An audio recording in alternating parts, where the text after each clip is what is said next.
र गाइस अहिले चाहिँ यो देउरालीको रोडदेखि चाहिँ अलिकति माथि जग्गा चाहिँ यस्तो छ हो। यहाँबाट चाहिँ तपाईँको यो धुप्पीघारीबाट चाहिँ उता तेर्सो रोड छ, त्यहाँबाट चाहिँ हामी अहिले उता जान्छौँ जङ्गल।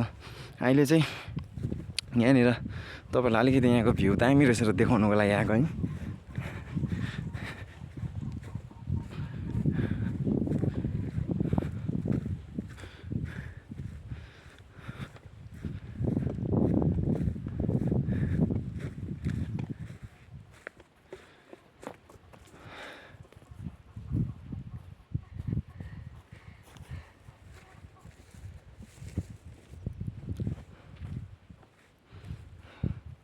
र यो रोड चाहिँ तपाईँको राबङलाबाट आउने रोड। यो रोडदेखि चाहिँ अलिकति माथि चढेपछि चाहिँ यो जग्गा भेट्छ है।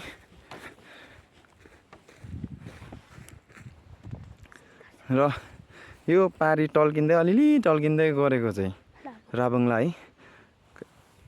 क्यामेरा राम्रो अब राम्रो पनि देख्थ्यो होला, र पनि म तपाईँहरूलाई जति सकभर चाहिँ देखाउने कोसिस गर्दैछु हो। त्यहाँ पर चाहिँ राबङला, अन्त यो धुप्पीघारीको मुनिबाट चाहिँ रोड जान्छ, त्यो रोड चाहिँ हामी अहिले जानुपर्छ उता जङ्गल फरेस्ट घुम्न जाने चाहिँ हामी त्यहाँबाट हो। र यहाँको भ्यू चाहिँ यस्तो छ गाइस, एकदम जग्गा चाहिँ पिसफुल छ नि बस्नुको लागि चाहिँ।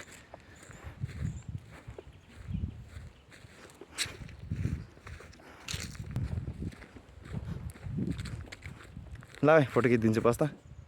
ओइ पोज गर्ने एउटा के रेडी।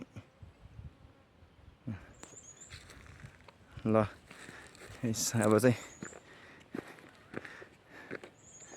यहाँबाट आमामा ओइ सामेलहरू त उतै पारि हाम्रोबाट त्यस्तो उकालो देख्ने चाहिँ यहाँबाट त ओह्रालो देख्दो रहेछ। देखिस् त्यो स्कुल क्या हो, हाम्रो कति उकालो देख्छ होइन, यहाँबाट त उन्दो पो हेर्नु पर्दो रहेछ। खै फुलेको हो के को फलेको हुन्थ्यो।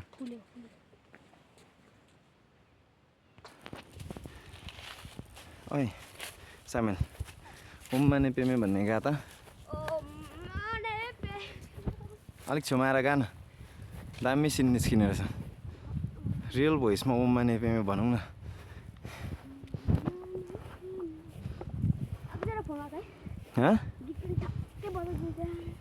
अझै अर्को पनि फोन भएको चाहिँ तँलाई फोन चलाउनु आउँछ अन्त आउँदैन?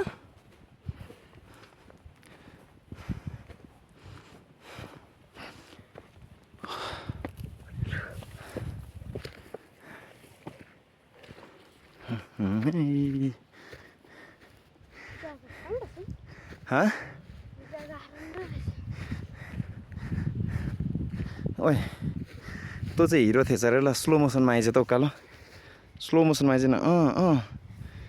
म्युजिक पनि लगा न मुखले।